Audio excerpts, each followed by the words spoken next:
Okay, so here's another example. Sometimes they're going to come to you, they're not written in terms of an f of x or a y. There's no x or y there. It's just written as an equation with some variables on one side of the equation and some a constant on the other. It could be, more stuff over here. Doesn't matter. If you've got stuff on each side of the equal sign, what do? You got to set it equal to 0. Does it matter which side the 0 goes on? It does not matter. Work smarter, not harder. If I put the 0 on the left side, I've got to move 2 terms. If I put the 0 on the right side, I only have to move 1 term. So I'm going to move the 24. How do I move the 24? I make it go away. It's a positive 24. What do I put with it? I put with it a negative 24. And I'm going to do negative 24 on this side. I'm going to do negative 24 on this side. Now be very careful and understand those two add to 0. So there's my 0. I cannot put that negative 24 with the 5x term, and I cannot put the negative 24 with the x squared term because none of these 3 terms are like. So I'm simply going to squeeze it in the end because we know that that's where we normally put our constants, is at the end of the equation. So don't try to combine it together with the 5x. Just because I wrote it underneath the 5x, don't try to put it with the 5x because you can't. They're unlike terms. This is a linear term. This is a constant term. Cannot combine those two. So now I have my quadratic set equal to 0. So now I see that it's an easy trinomial because the leading coefficient is 1. So that means I'm going to do a factor sum table. So I'm going to look for factors of negative 24. And my sum is going to be 5. So 2 things that multiply together to give me negative 24. 2 and negative 12. No, that's the same thing. Negative 2 and positive 12. Those are the first thing that popped into my head. 24 is also 6 times 4.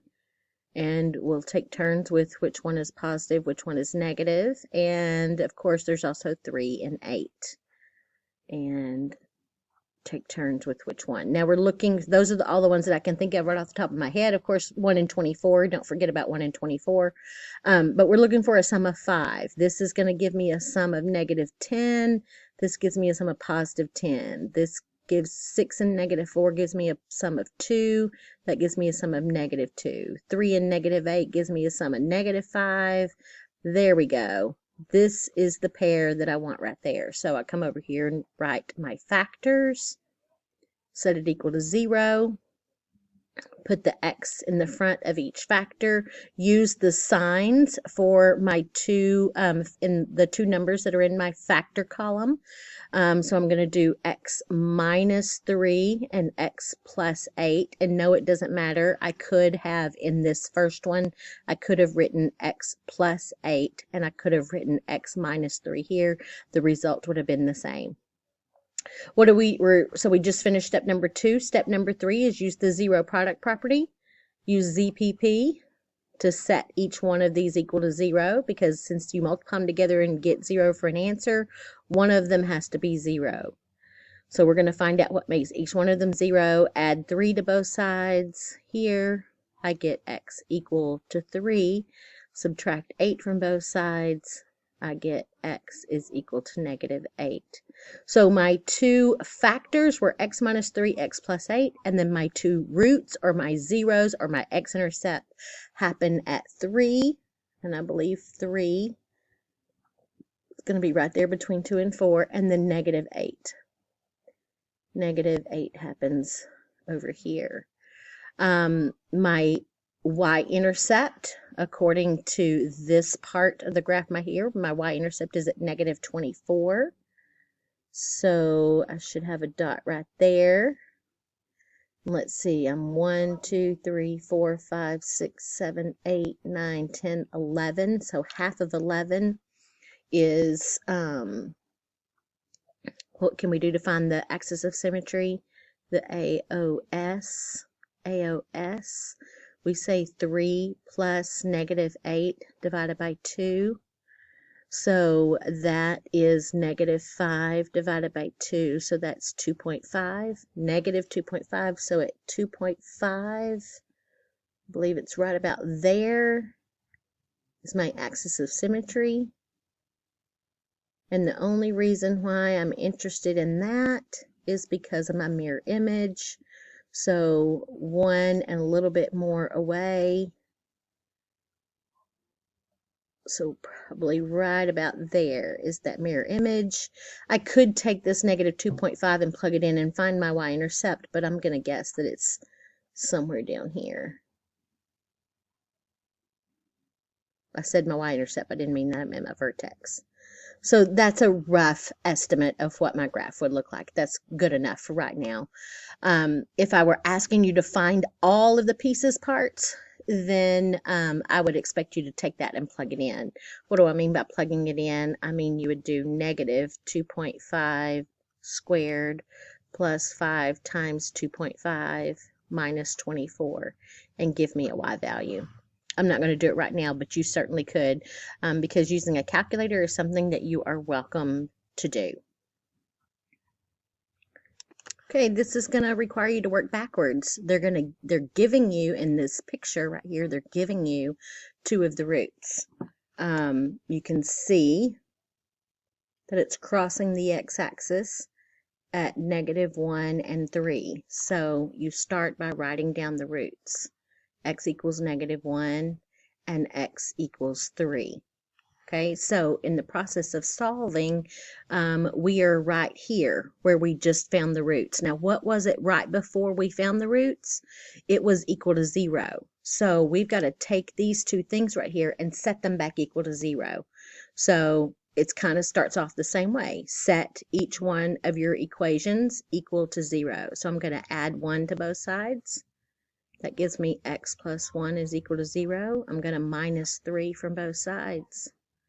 You get x minus 3 equals 0. Now you have changed your roots or your solutions or your x-intercepts into factors. Now that becomes x plus 1 times x minus 3 equal to 0. And if they want it in standard form, well, hold on, let's double check and make sure. Notice that this parabola over here is opening down.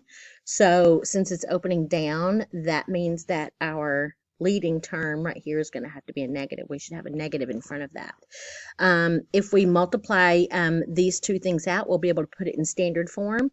So I'm going to leave the negative out in front. I'm going to multiply, get x squared, x times x. X minus 3 is minus 3x. 1 times x is x. That gives me a -3. Combine my like terms right here in the middle. I have those 2 x terms. X squared. I think that's minus 2x minus 3 equals 0. Now I have it in standard form. Does the y-intercept appear to be, well, it's close. I see a -3 right here, but this is crossing at +3. But don't forget that negative sign right there will distribute and make this become -x squared plus 2x plus 3. Now I see the +3 for the y-intercept. +3 right here, +3 right here. Because that's what that sign out front would do. It would distribute. And then, of course, we could go ahead and check and see what my axis of symmetry is. My axis of symmetry is -b over 2a. So -b is -2 over 2 times -1. So that's -2 over -2. So that reduces down to 1, which checks with my axis of symmetry. My mirror image point is going to be right there. It's going to be at 2, 3. X-intercepts, axis of symmetry. My vertex is right there. It is at 1, 4, and I'm sure that if you go back here and plug 1 in, it calculates to 4.